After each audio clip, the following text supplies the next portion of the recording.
ನಮಸ್ತೆ ಸ್ನೇಹಿತರೆ, ಕೆಲವೊಂದು ಸಮಾಜ ವಿಜ್ಞಾನದ ಪರೀಕ್ಷೆಗೆ ಬೇಕಾಗಿರುವ ಕೆಲವು ಮುಖ್ಯವಾದ ಪ್ರಶ್ನೆಗಳನ್ನು ಬರ್ಕೊಂಡಿದ್ದೇನೆ. ಟಿ ಇ ಟಿ ಸಮಾಜ ವಿಜ್ಞಾನಕ್ಕೆ ಬೇಕಾಗಿರುವಂತಹ ಪ್ರಶ್ನೆಗಳನ್ನು ಸ್ವಲ್ಪ ನೋಡಿಕೊಳ್ಳುವ. ಕಕುಸ್ಥವರ್ಮ ಕದಂಬ ವಂಶ. ಕರ್ನಾಟಕದ ಮೊದಲ ರಾಜವಂಶ ಕದಂಬರು. ಕರ್ನಾಟಕದ ಮೊದಲ ರಾಜವಂಶರು ಯಾರು? ಕದಂಬರು. ಕಕುಸ್ಥವರ್ಮ ರಾಜ ಹಲ್ಮಿಡಿ ಶಾಸನವನ್ನು ಬರೆದಿದ್ದಾರೆ. ಕನ್ನಡದ ಮೊದಲ ಶಾಸನ ಯಾವುದು ಅಂತ ಕೇಳಿದರೆ ನಾವು ಹಲ್ಮಿಡಿ ಶಾಸನವನ್ನು ಆಯ್ಕೆ ಮಾಡಿಕೊಳ್ಬೇಕು. ನಿಮಗೆ ಅದು ನೆನಪಿರಲಿ. ಕನ್ನಡದ ಮೊದಲ ಶಾಸನ ಹಲ್ಮಿಡಿ ಶಾಸನ ಯಾವ ರಾಜ ಮಾಡಿದ್ದು? ಕಕುಸ್ಥವರ್ಮ ಮಾಡಿದ್ದು. ಅವರು ಕರ್ನಾಟಕದ ಮೊದಲ ರಾಜವಂಶಸ್ಥರು, ಕದಂಬ ವಂಶದವರು. ಕಕುಸ್ಥವರ್ಮ ಹಲ್ಮಿಡಿ ಶಾಸನವನ್ನು ಮಾಡಿದ್ದಾರೆ. ಅದು ಕನ್ನಡದ ಮೊದಲ ಶಾಸನ. ಸಂಸ್ಕೃತದ ಮೊದಲ ಶಾಸನ ತಾಳಗುಂದ ಶಾಸನ. ತಾಳಗುಂದ ಶಾಸನವನ್ನು ಮಾಡಿದ ರಾಜ ಶಾಂತಿವರ್ಮ ತಾಳಗುಂದ ಶಾಸನವನ್ನು ಮಾಡಿದ್ದಾರೆ. ಆವಾಗ ಮತ್ತೊಂದು ಹಲಸಿಗೆ ಶಾಸನ ಕೂಡ ಇದೆ. ಕದಂಬರ ಕುಲಭೂಷಣ ಶಾಂತಿವರ್ಮ. ಕನ್ನಡದ ಮೊದಲ ಶಾಸನ ಹಲ್ಮಿಡಿ ಶಾಸನ. ಸಂಸ್ಕೃತದ ಮೊದಲ ಶಾಸನ ತಾಳಗುಂದ ಶಾಸನ. ಶಿವಮೊಗ್ಗ ಜಿಲ್ಲೆ ಶಿಕಾರಿಪುರ ತಾಲೂಕಿನ ತಾಳಗುಂದ ಎನ್ನುವ ಗ್ರಾಮದಲ್ಲಿದೆ. ಕಲ್ಚಕಬ್ಬು ಕೆತ್ತಿದ್ದಾನೆ. ಸಂಸ್ಕೃತ ಭಾಷೆಯಲ್ಲಿದೆ. ಇದು ಸಂಸ್ಕೃತದ ಮೊದಲ ಶಿಲಾಶಾಸನವಾಗಿದೆ. ಕಕುಸ್ಥವರ್ಮ ಧರ್ಮರಾಜ, ಧರ್ಮ ಮಹಾರಾಜ ಎಂಬ ಬಿರುದಾಂಕಿತ ಅವರಿಗೆ ಸಿಕ್ಕಿದೆ. ರಾಜ, ಧರ್ಮರಾಜ, ಧರ್ಮ ಮಹಾರಾಜ ಎಂಬ ಬಿರುದನ್ನು ಸಿಕ್ಕಿದ್ದು ಕಕುಸ್ಥವರ್ಮ. ಕದಂಬರ ರಾಜ ಕಕುಸ್ಥವರ್ಮ. ಕರ್ನಾಟಕದ ಮೊದಲ ರಾಜವಂಶ ಕದಂಬ ವಂಶ. ಇನ್ನು ರಾಜರಲ್ಲಿ ಸೂರ್ಯನಂತೆ ಪ್ರಕಾಶಿಸಿದವನು ಅನಘರತ್ನ ಎನ್ನುವ ಬಿರುದು ಬಂದದ್ದು ಶಾಂತಿವರ್ಮನಿಗೆ ಅನಘ ರತ್ನ ಎಂಬ ಬಿರುದು ಬಂದಿದೆ. ಆಮೇಲೆ ರಾಜರಲ್ಲಿ ಸೂರ್ಯ ವಂಶನಂತೆ ಪ್ರಕಾಶಿಸಿದ್ದಾನೆ. ಕದಂಬ ಕುಲಭೂಷಣನೆಂಬ ಹೊಗಳಿಕೆ ಪಡೆದದ್ದು ಶಾಂತಿವರ್ಮನ ತಾಳಗುಂದ ಶಾಸನಕ್ಕೆ. ತಾಳಗುಂದ ಶಾಸನವನ್ನು ಕಲ್ಚಕಬ್ಬು ಕೆತ್ತಿರುವಂಥದ್ದು ಶಿವಮೊಗ್ಗ ಜಿಲ್ಲೆಯ ಶಿಕಾರಿಪುರ ತಾಲೂಕಿನ ತಾಳಗುಂದ ಎನ್ನುವ ಗ್ರಾಮದಲ್ಲಿ. ಇನ್ನು ಚಂದ್ರವಳ್ಳಿ ಶಾಸನ ಕೂಡ ಸಂಸ್ಕೃತ ಭಾಷೆಯಲ್ಲಿರುವಂತಹ ಶಾಸನ. ಚಂದ್ರವಳ್ಳಿ ಶಾಸನ ಇರುವಂಥದ್ದು ಚಿತ್ರದುರ್ಗ ಜಿಲ್ಲೆ. ಮಯೂರವರ್ಮನು ರಚಿಸಿದ್ದಾನೆ. ಚಿತ್ರದುರ್ಗದಲ್ಲಿ ಮಯೂರವರ್ಮನು ರಚಿಸಿರುವಂಥದ್ದು. ಕರ್ನಾಟಕದ ಮೊದಲ ರಾಜವಂಶಸ್ಥರು ಕದಂಬರು. ಕದಂಬರ ಮೊದಲ ಒಂದು ಶಾಸನ, ಕನ್ನಡದ ಮೊದಲ ಶಾಸನ ಹಲ್ಮಿಡಿ ಶಾಸನ, ರಾಜ ಕಕುಸ್ಥವರ್ಮ.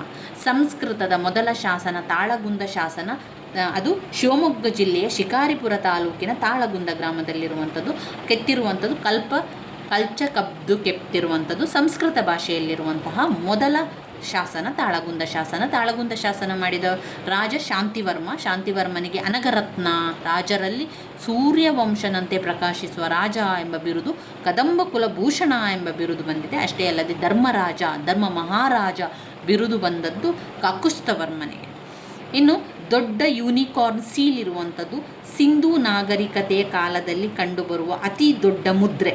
ಅವಧಿ 3 BC ಎಂದು ಹಿಂದಿನದು. 3 BCಯಷ್ಟು ಹಿಂದಿನದು. 3 ತಲೆಮಾರಿನಿಂದಲೂ ಕೂಡ ಹಿಂದಿನದಾಗಿರ್ತದೆ. ಯಾವುದು? ದೊಡ್ಡ ಯೂನಿಕಾರ್ನ್ನ ಸೀಲ್ ಇತ್ತು. ಅದು ಇಲ್ಲಿ ಸಿಂಧೂ ನಾಗರಿಕತೆಯ ಕಾಲದಲ್ಲಿ ನಮಗೆ ಸಿಕ್ಕಿರುವಂತಹ ಒಂದು ಆಧಾರದ ಪ್ರಕಾರ ಅತಿ ದೊಡ್ಡದ ಮುದ್ರೆ ಇತ್ತು. ಯೂನಿಕಾರ್ನ್ ಸೀಲ್, ಅದು ದೊಡ್ಡ ಯೂನಿಕಾರ್ನ್ ಸೀಲ್ ಆಗಿನ ಕಾಲದಲ್ಲಿ ಇತ್ತು. 3 BC ಹಿಂದಿನದಾಗಿ ಸಿಂಧೂ ನಾಗರಿಕತೆ ಕಾಲದಲ್ಲಿ ಕಂಡುಬರುವಂಥ ಅತಿ ದೊಡ್ಡ ಮುದ್ರೆ ದೊಡ್ಡ ಯೂನಿಕಾರ್ನ್ ಸೀಲ್ ಇರುವಂಥದ್ದು. ಮೌರ್ಯ ವಂಶದ ಬಗ್ಗೆ ತಿಳ್ಕೊಳ್ಳೋ. ಮೌರ್ಯ ವಂಶದಲ್ಲಿ ಕೊನೆಯ ಚಕ್ರವರ್ತಿ ಬೃಹದ್ರಥ. ಚಂದ್ರಗುಪ್ತ ಮೌರ್ಯ ವಂಶದ ಪ್ರಸಿದ್ಧ ಅರಸರ ಚಂದ್ರಗುಪ್ತ ಮೌರ್ಯ, ಕೊನೆಯ ಅರಸ ಬೃಹದ್ರಥ, ಪ್ರಸಿದ್ಧ ಚಕ್ರವರ್ತಿ. ಮೌರ್ಯ ವಂಶದ ಮೊದಲ ರಾಜ ಚಂದ್ರಗುಪ್ತ ಮೌರ್ಯ, ಆಮೇಲೆ ಕೊನೆಯ ಚಕ್ರವರ್ತಿ ಬೃಹದ್ರಥ. ಪ್ರಸಿದ್ಧ ಚಕ್ರವರ್ತಿಯಾಗಿದ್ದವನು ಅಶೋಕನು ಕಳಿಂಗ ಯುದ್ಧವನ್ನು ಮಾಡಿರ್ತಾನೆ. ಅಷ್ಟೇ ಅಲ್ಲದೆ ದೇವನಾಂಪ್ರಿಯ ಎಂಬ ಬಿರುದು ಬಂದದ್ದು ಅಶೋಕನಿಗೆ. ಧರ್ಮಚಕ್ರ ಲಾಂಛನವನ್ನು ಮಾಡಿದ್ದಾರೆ. ಲಾಂಛನ ಮಾಡಿದರು ಧರ್ಮಚಕ್ರ ಎನ್ನುವ ಲಾಂಛನ ಮಾಡಿದ್ದಾರೆ. ಪಾಟಲಿಪುತ್ರ ರಾಜಧಾನಿಯಾಗಿದೆ. ಮೌರ್ಯ ವಂಶದ ರಾಜಧಾನಿ ಪಾಟಲಿಪುತ್ರ. ಕತ್ತಲೆಯಿಂದ ಬೆಳಕಿನತ್ತೆ ಕಾಲಿಡುವ ಕಾಲವೇ ಮೌರ್ಯ ವಂಶದ ಏಳಿಗೆಯ ಕಾಲ. ಕತ್ತಲೆಯಿಂದ ಬೆಳಕಿನ ಕಡೆಗೆ ಕಾಲಿಡುವ ಕಾಲವೇ ಮೌರ್ಯ ವಂಶದ ಏಳಿಗೆ ಎಂದು V.A. ಸ್ಮಿತ್ ಅವರು ಹೇಳಿದ್ದಾರೆ. V.A. ಅವರು ಸ್ಮಿತ್ ಏನು ಹೇಳಿದ್ದಾರೆ ಅಂತ ಹೇಳಿದರೆ, ಬೆಳಕಿನಿಂದ ಕತ್ತಲೆ ಕತ್ತಲೆಯಿಂದ ಬೆಳಕಿನತ್ತ ಸಾಗುವಂತಹ ಕಾಲವೇ ಮೌರ್ಯರ ವಂಶದ ಕಾಲ ಅಂತ ಹೇಳಿದವರು ಸ್ಮಿತ್ ಅವರು ಹಾಗೆ ಹೇಳಿದ್ದಾರೆ. V.S. ಸ್ಮಿತ್ ಅವರು ಹೇಳಿದ್ದಾರೆ. ಮತ್ತೊಮ್ಮೆ ನಿಮಗೆ ಹೇಳ್ತಾ ಹೋಗ್ತಾನೆ. ಇಲ್ಲಿ ಕರ್ನಾಟಕದ ಮೊದಲ ರಾಜವಂಶಸ್ಥರು ಅಂದರೆ ಅವರು ಕದಂಬರ ರಾಜ ಕಾಕುಸ್ಥವರ್ಮನ ಮೊದಲ ಒಂದು ಕನ್ನಡ ಶಾಸನವನ್ನು ಮಾಡಿದ್ದಾರೆ. ಕನ್ನಡದಲ್ಲಿ ಇರುವಂಥ ಮೊದಲ ಶಾಸನ ಹಲ್ಮಿಡಿ ಶಾಸನವನ್ನು ರಚಿಸಿದವರು ಕಾಕುಸ್ಥವರ್ಮ ರಾಜ. ಈ ಕಾಕುಸ್ಥವರ್ಮನಿಗೆ ಧರ್ಮರಾಜ ಮಹಾರಾಜ ಎಂಬ ಬಿರುದಾಂಕಿತಗಳೆಲ್ಲ ಸಿಕ್ಕಿದೆ. ಇನ್ನು ಆ ಕಾಲದಲ್ಲಿ ಕದಂಬರ ಕಾಲದಲ್ಲಿ ಮತ್ತೊಂದು ಶಾಸನ ತಾಳಗುಂದ ಶಾಸನ, ಮತ್ತೊಂದು ಹಲಸಿನ ಶಾಸನ. ತಾಳಗುಂದ ಶಾಸನವನ್ನು ಮಾಡಿದವರು ಅವರು ಶಾಂತಿವರ್ಮನಿಗೆ ಕೂಡ ಅನೇಕ ಬಿರುದುಗಳು ಬಂದಿದೆ. ಅದರಲ್ಲಿ ಕದಂಬ ವಿಭೂಷಣ, ಆಮೇಲೆ ಸೂರ್ಯವಂಶದಂತೆ ಪ್ರಕಾಶಿಸುವಂಥವನು, ಅನಗಿರುವಂಥದ್ದು ಅನಗರತ್ನ, ರಾಜರಲ್ಲಿ ಸೂರ್ಯವಂಶನಂತೆ ಪ್ರಕಾಶಿಸುವವನು, ಕದಂಬ ಕುಲಭೂಷಣ ಎಂಬ ಬಿರುದು ಬಂದಿರುವಂಥದ್ದು ತಾಳಗುಂದ ಶಾಸನ ರಚಿಸಿದಂತಹ ಇದು ಶಾಂತಿವರ್ಮನಿಗೆ. ಇನ್ನು ಕರ್ನಾಟಕದಲ್ಲಿ ಸಂಸ್ಕೃತದಲ್ಲಿ ಬಂದಂತಹ ಮೊದಲ ಶಾಸನ ಅಂದರೆ ತಾಳಗುಂದ ಶಾಸನವನ್ನು ಶಿವಮೊಗ್ಗ ಜಿಲ್ಲೆಯ ಶಿಕಾರಿಪುರ ತಾಲೂಕಿನ ತಾಳೆಗುಂದ ಎಂಬ ಗ್ರಾಮದಲ್ಲಿ ಮಾಡಲಾಯಿತು. ಯಾರು ಕೆತ್ತಿದ್ದಾರೆ? ಕಲ್ಚ ಕಬ್ಬು ಎನ್ನುವಂಥ ಕೆತ್ತಿದ್ದಾನೆ. ಸಂಸ್ಕೃತ ಭಾಷೆಯಲ್ಲಿರುವಂತಹ ಒಂದು ಶಿಲಾಶಾಸನ.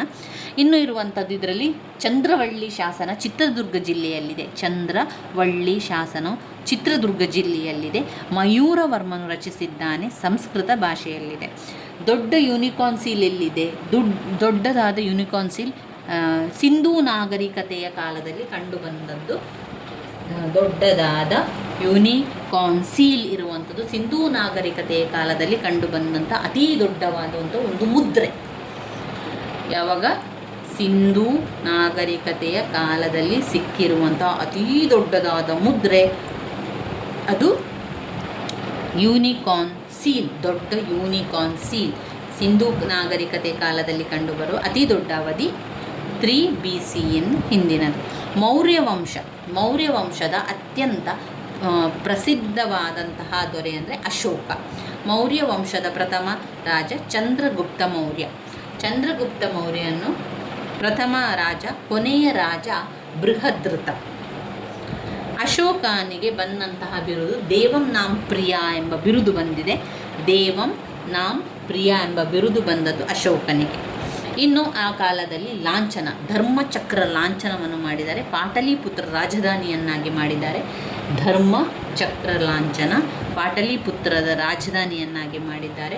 ಅಷ್ಟೇ ಅಲ್ಲದೆ ಇದು ಕತ್ತಲೆಯಿಂದ ಬೆಳಕಿನ ಕಡೆಗೆ ಹೋಗುವಂತಹ ಕಾಲವೇ ಮೌರ್ಯರ ವಂಶದ ಕಾಲ ಅಂತ ಸ್ಮಿತ್ ಅವರು ಹೇಳಿದ್ದಾರೆ. ಕತ್ತಲೆಯಿಂದ ಬೆಳಕಿನ ಕಡೆಗೆ ಸಾಗುವಂತಹ ಒಂದು ಕಾಲವೇ ಅದು ಮೌರ್ಯರ ವಂಶದ ಕಾಲವನ್ನು ಸ್ಮಿತ್ ಅವರು ಈ ರೀತಿಯಾಗಿ ಹೇಳಿರುವಂಥದ್ದು. ಇವಿಷ್ಟು ವಿಚಾರಗಳು ನಿಮಗೆ ಗೊತ್ತಿರಲಿ. ನನ್ನ ವೀಡಿಯೋಸ್ ಎಲ್ಲ ನಿಮಗೆ ಇಷ್ಟ ಆಗಿದ್ದರೆ ಲೈಕ್ ಕೊಡಿ, ಶೇರ್ ಮಾಡಿ, ಸಬ್ಸ್ಕ್ರೈಬ್ ಮಾಡಲಿಕ್ಕೆ ಮರಿಬೇಡಿ. ಧನ್ಯವಾದಗಳು.